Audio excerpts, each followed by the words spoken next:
Katisha, you talk about how you want Mr. Darcy. Girl, you wouldn't know Mr. Darcy if he slapped you in your face. You and I, girl, we need to have a conversation, a long conversation about the choices that you make when it comes to men.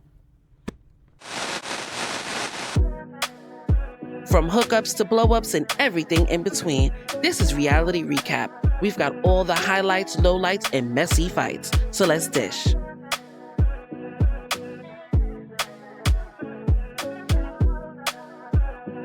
What's going on, guys? Welcome back to Pam Unfiltered. This is Love is Blind UK Season 2, Episode 3. Now, the episode opens up in the women's quarters. They receive a couple of pieces of gym equipment. But baby, while all the women are excited to work out, we get Miss Sophie just sitting in the corner steaming, mad, because remember at the end of last episode she was in the quarters with the ladies and Megan came in with a gift that Kieran presented to her, and baby, she is upset that this woman who looks like Megan, who doesn't look like her, could receive a gift before her. She is saying that, Kieran is distrustful, the gift that he gave her was a serious thing. He even put his scent on it. She is just overall really upset. Then we get a scene of her sitting with Megan and she's talking to her like, I know about the connection between you and Kieran. I'm his other connection pretty much, but whatever he's telling you is the same thing he's telling me. He's very dishonest. He's not transparent. And I'm just sitting here like, Sophie, you must be really delusional, because this man has sat here and has been completely transparent with you. This man has been begging for you to open up, and you refuse to open up so he could see the true you. It is all you. If you have not received the full love and the full attention from Kieran, it's because it's you. It's not him. I'm telling y'all, this woman seriously needs therapy. The thing with Sophie is Sophie has pretty privilege, right? She is the ideal woman for a lot of men. And I'm not just talking about white men, but I'm talking about POC men as well. She's blonde, she's pretty, she's tiny, and that's where she goes. That's how she moves in life. She always expects to be number one. But she has to remember she's in an experiment. Nobody can see who you are as far as the men. So he's going based off your personality and what you give him. And what you're giving him is nothing, and Megan is giving him everything. So why wouldn't he go with Megan over you? This woman is delusional, right? So now we get Bardah and Jed in their date. One thing I noticed about this season of Love is Blind UK, I don't know if you guys see it, but I feel like it's being rushed. It's being rushed. They're giving us stuff to look at, but it's not the stuff we really want to see. Like, I want to see some dates when it comes to Jed and Bardah. I feel like their dates are like a minute. We get a minute of them and then that's it. This particular date, they're having a conversation. She goes into, her family, how, of course, they're from Albania. There was a war during the time when she was a young girl, and then her family pretty much migrated to the UK for a better life, right? Then we get Cal and Serover, and it's time for them to meet. I am excited. These are two beautiful people, and I'm crossing my fingers that Cal loves the way Serover looks, right? So the doors open, and you could see that Serover is just like, yes, this man is gorgeous. Oh my God. Cal sees us. He's really excited. Cal looks really good. He's in a traditional Indian outfit, which looked beautiful on him. They get together, they kiss. He's like, your prince is here. And I'm like, Clark Kent, yes. They look so good together. Again, they kiss. He gets down on his knee and he says, will you marry me? He tells her that he loves her for the first time, because remember, they don't say it in the pod. So he tells her as he meets her that he loves her. She loves him too. They sit and chat, and then they separate, to meet eventually when they go to Cyprus. Now we get Mr. Patrick and Anu, and they're on their little date, and Patrick asks Anu, can you sing for me? And this girl is just like taken like off guard. She's just like, sing for you? Oh,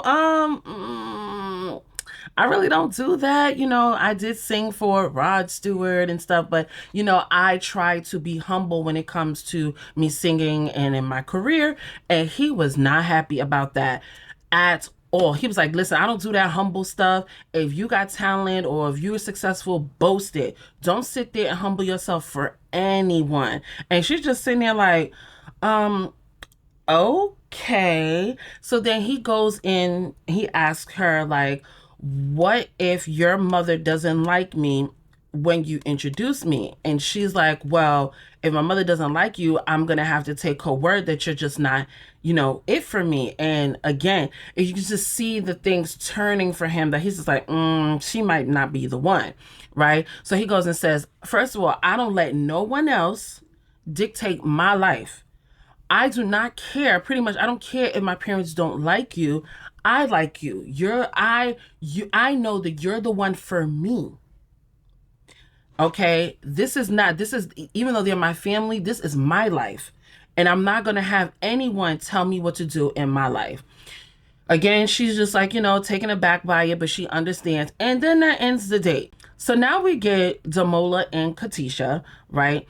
And you can see Demola is just like, so into her. You could tell he's just like falling for her so bad. And you could see a little bit of hesitant when it comes to Katisha because she has, oh, by the way, his name is not Javen, it's Javen. But it's Javen. But you can see a little hesitation because she still has that connection with Javen, right? So he says he has a rap for her, so he raps it. She's all smiling, giggly. He asks, how do you feel about us? And she says, I'm curious about this connection. She also lets him know, listen, I do still have someone else that I'm seeing. And she's all smiles. Mind you guys, this is the end of the day. It's very, very quick. Just like Jed and Bardah, Demola and Katisha dates are just as quick, right? So now we get Katisha in the pods and she's like very emotional because she's not used to a man affirming her, right? You got to remember her previous relationship, which was 6 years ago, he cheated on her. He didn't treat her well. So that is what she's used to. Even though she probably hasn't seen anybody in the 6 years, that is what she's used to. So when she sees a man that's giving her all this love, she just doesn't know how to receive it. And my only issue with that is this woman continues to talk about Mr. Darcy, Mr. Darcy, Mr. Darcy. And Demola is giving her the perfect example of Mr. Darcy. If you guys don't know who Mr. Darcy is, you need to watch Pride and Prejudice, right? What Demola is what Mr. Darcy is, right? Very sweet, loving guy. So I'm just trying to figure out why she's so stuck on Javen. But yeah, again, she's in the, in the pods and she's really emotional because she's never had that before. And I don't think she knows how to receive it, which is really, really sad. So now we get Sophie and Karen. Can we talk about Sophie's outfit? Sophie looked like she was ready to read a person. She was a librarian. She was just like, let me dress to the gods before I read this man and break up with him. So they get into the pods and she straight away, she don't even let him really say anything. She's like, I know about you and your connection with Megan. I know that you gave her a gift that I find to be extremely disrespectful because you knew that I eventually was going to see it. She's like, I don't pretty much need this treatment. I deserve better. And Karen apologizes to her, but she is just not receiving it. Again, she is always the person that is chosen first because of how she looks. And she cannot fathom that anybody who doesn't look like her was chosen before her. Right? So he's empathetic. He says, I do apologize. I did have some sort of like thought that you would see it, but you have to understand as well is that I am going to invest my 100% into this experiment. Right? And with that being said, I have other connections. And if that connection is better than yours, then I'm going to put 100% towards that.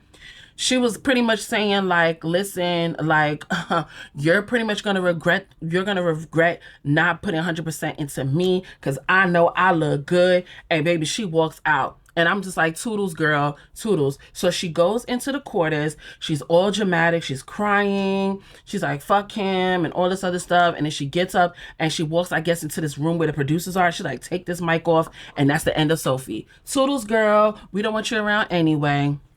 So now we get Patrick and New on another pod date. And when a New comes in, she's like, oh, like, what is all of this?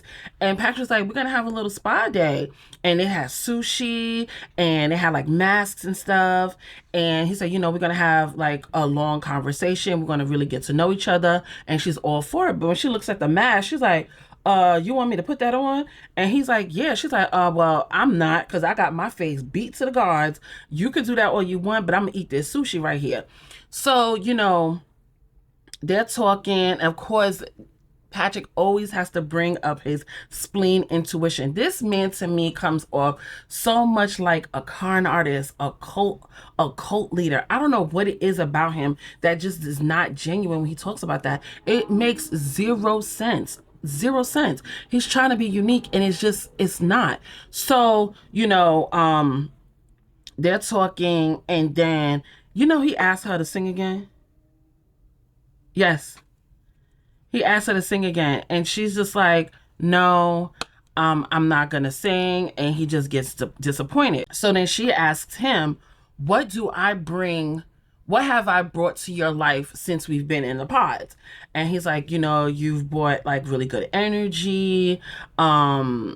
I think he said good guidance, something like that, right? And she's just happy. But then he asked her, what will you bring to my life? And I'm assuming after the pods. And she's like, myself. She's like, I'm just going to bring me. Every answer that she has provided in these last two dates, you could see him just slowly not liking her. And he's just sitting there. He's just like, okay. I don't know. These two, I'm just very like on the fence if they really truly like each other. I don't know.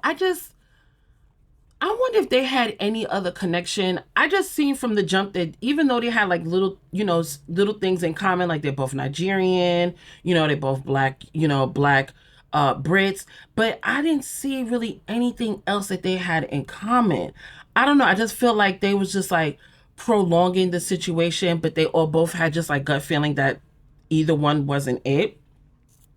But anyway, so now we get Katisha and Javen. And what Katisha wants in this date is for Javen to give her reassurance about their situation, right? She wants to see if he can give her the same affirmations or similar affirmations that Demola has given her. So she goes into, you know, the date and she's just like, what do you feel about this connection? He gives us the most vague answer and she's just laughs it off because Javen, every time Javen answers something, he chuckles and you don't know how he really feels. So instead of her just saying, no, but I need you to elaborate. I need you to elaborate on our connection. I don't need you to just give me a generic answer, a vague answer saying, oh, it's good. You know what I mean? I need you to elaborate. How do you feel about me? What do you think? What do you think about me? What do you think I can provide to your life? Like, I need you to elaborate. But she doesn't say anything. She just chuckles it off. So then Javen goes into a story about a previous relationship that he had that was for 10 months. He said that she pretty much broke his heart and he just couldn't trust anyone. I wholeheartedly don't believe that situation at all. You have to remember when he first came on the scene, he said he's never had a serious relationship before. He's never had a long-term relationship before. So it's hard for me to believe this story when he said that. It could be true. It could be true, but I personally do not believe it. Okay, so then she explains to him, like, you know, I have this connection with you and I really like you. But then I also have this other connection where this man reassures me. And you know what he said? He said, well, if that's how you feel and that's a strong connection, he said, but by all means, go on stick with the other guy. You know, I'll be fine. Like, go on over there. And I think she was shocked that he said that. And she was just like, well, you know, I still have the connection with you. But he's like, listen, We don't got to continue this. You can go on over there. And again, she's shocked. And then that's where, the date ends. But then we get Javen in the quarters, right? See, this is a thing that Javen does. He has these dates with Katisha, and then he goes into the quarters and he talks about it with the guys, and he jokes with them, but he talks about Katisha in a negative way, but with jokes. If you catch my drift, like, he's talking, I forgot who he was talking to. I don't think who was he talking to? He wasn't talking to Charlie. He was talking to somebody. It was another guy. And he was just like, she's telling me, mind you, Demola can hear all of this. Demola can hear everything he's saying. And he goes, yeah, she's telling me she got another connection. I told her she could go on over there. You know what I mean? It ain't nothing but a chicken wing. She can go on ahead and keep with that connection. And you know what's so funny? I respect Demola for this. But if I was Demola, I'd have been listening to all this shit. And then when I got into the conversation with her, and I'm like, I'm aware that you're with Javen, and I can tell you he doesn't speak highly of you at all. Every time he comes from a date with you, it's just nasty. Now, of course, a woman would do that. Most men wouldn't do that, but I don't know. If I was Demola, I'd be like, he ain't talking about you nicely. This is the man that you're thinking about being with, that you want to marry. He doesn't even talk about you in a positive way. It's always something, an undertone of nastiness, and I don't give a F. And it is. Javen does not want her. Javen does not want her. He is looking for fame. How can you go from not having a serious relationship at all, ever, to jumping to an experiment where you're going to get married in 4 weeks? I wouldn't trust you to be my husband and to lead. You've never led before. You're a fuckboy. All you do is have sex with women. You probably give them semi relationships, situationships, but you've never committed to someone. And you know what's funny? I've never ever seen a deep conversation with Javen and Katisha about his previous relationships. I feel like she does not even ask him those kind of questions. To be honest with you, their conversations don't even seem that deep. They're very surfaced. And this is a man she's thinking about marrying? Okay, girl. So now we get Meg and Karen on a date. Megan wants to ask Karen what went down with Sophie, because remember, Megan was in the main quarter area, I guess the socializing area, when Sophie came in after she broke up with Karen. So she wants to know what was said. Karen is very honest, very transparent with Megan. And he says, we spoke about the gift that I gave you. She was upset about it. And she ended things. You and our journey is something that I want to invest in. There wasn't much when it came to him and Sophie. He was okay that she broke it off with things. And again, he wants to continue on with Megan. She agrees. They pretty much tell each other their feelings. And that's where the date ends. So now we get a full-on date with Jed and Bardah.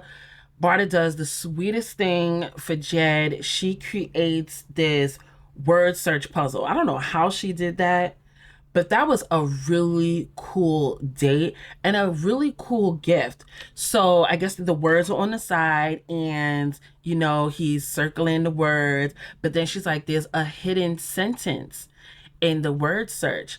And in the word search, it says falling in love, I believe. And he is so excited that she confesses this to him. He confesses it to her. And they just pretty much say, like, we're in this journey together. And again, the day ends. So we're back with Demola and Katisha. And when Katisha arrives in the pods, there is just an assortment of like fruits, I believe, and it's like wine, and then you see the Spanish flag, and she's like, what is this? And he was like, this is something that I wanted to have on our date. You said your mother was Spanish, so I wanted to honor her heritage. And she's like, is this sangria?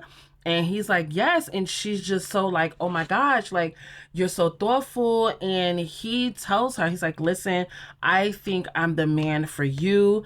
You know, I care about you deeply. I can see myself falling in love with you. How do you feel? And she says, I can see myself falling in love with you as well. And also tells him, listen, I have another connection. You know what I mean? And he says, I'm aware of it. Like, I'm aware of your connection. But she said, I think I've made my decision. And he is so ecstatic. And she said, I have a date coming up with him. But she says, you have nothing to worry about it. And if you've seen the episode, you know that ain't true. And this is where she pisses me off. But we'll talk about that a little bit later.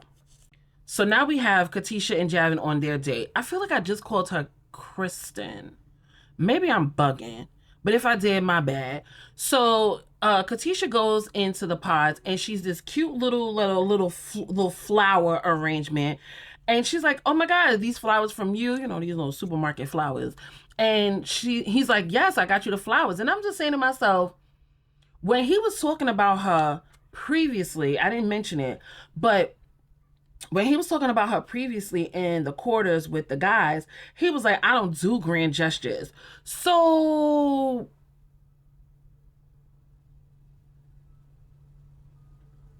what's with the flowers? That's a gesture. I mean, it's not a huge grand gesture, but it's a gesture. I thought you don't do them. Yeah, whatever. So, Katisha is all set to go in there and to break up with Javen. And she's like, listen, I've tried with you to pretty much pull out your feelings from me. I have this other connection who he just continues to compliment me and reassure me that I'm the woman for him. And you are not giving it to me. You just don't communicate that way. And he says, oh, you're breaking my heart right now. And I'm like,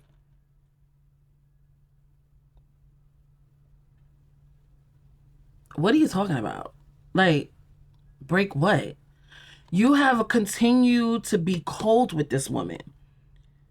You continue to not show your feelings for this woman. You continue to play in this woman's face.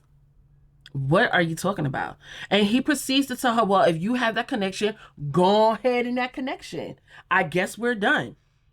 And she just sits there and she looks a little heartbroken or whatever.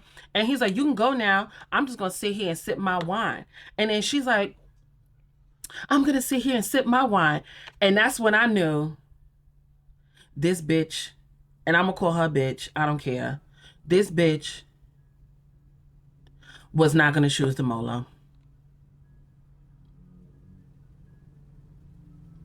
And I just instantly felt so bad.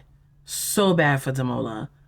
So she sits there, she drinks her wines with him. Mind you, to me, this is a whole manipulation tactic when it comes to Javen, right? So he's like, oh, I want to read you my notes about you when we first met. And then he reads the notes to her, and she's just like gushing. And I'm like, he not saying nothing, girl. He not saying nothing meaningful. What is going on here? Am I delusional? Like, what is this woman seeing that I'm not seeing? This man is not it for anyone. He is not mature enough to be in any relationship. What is going on here? So after that happens and he reads and, she comes off like she's a little bit confused. She don't know what to do anymore.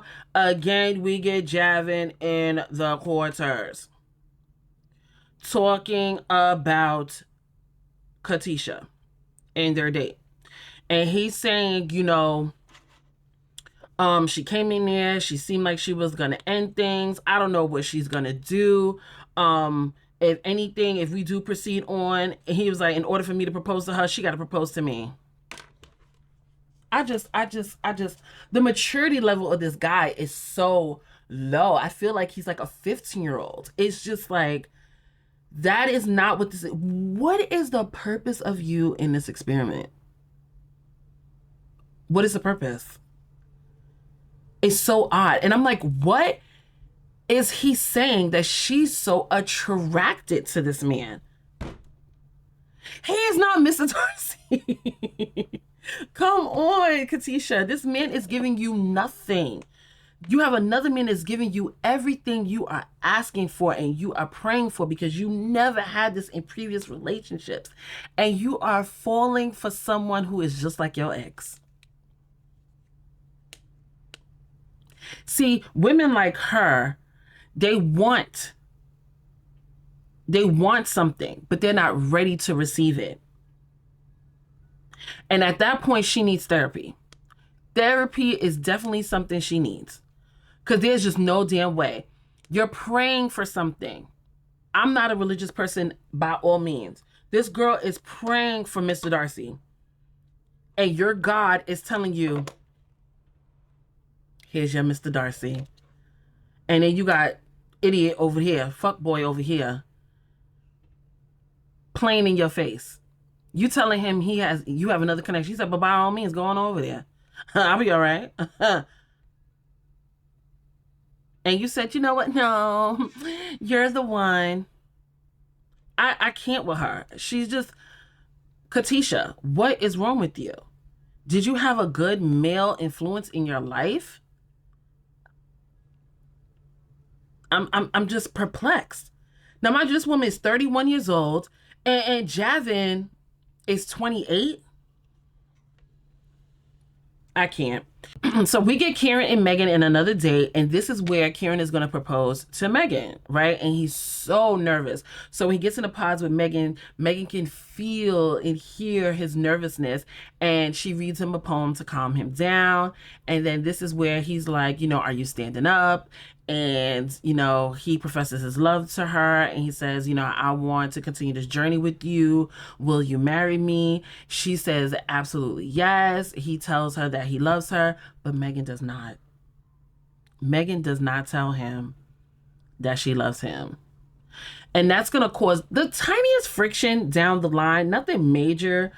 But we all know why she hasn't said it. She has had very traumatic experiences in her past, and she has trust issues, so she doesn't want to tell him right away, but she kind of wants to develop a little bit more of their relationship facing each other face to face before she can say that to him. So we get the last date for the episode, and it's Patrick and Anu. Now, before they go into the pods, we see Anu in the quarters, and Anu decides to write Patrick a song. And I think she did it because she felt bad, because she told him no twice, that she wasn't going to sing for him. So when they do get into the pods, right, you could clearly tell Patrick is over it. He's done. He's ready to break up with this girl.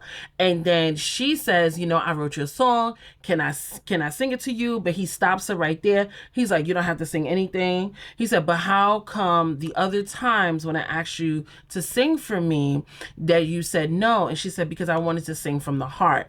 And then he says, you pretty much, me, I have to listen to my spleen, and that's where the episode ends.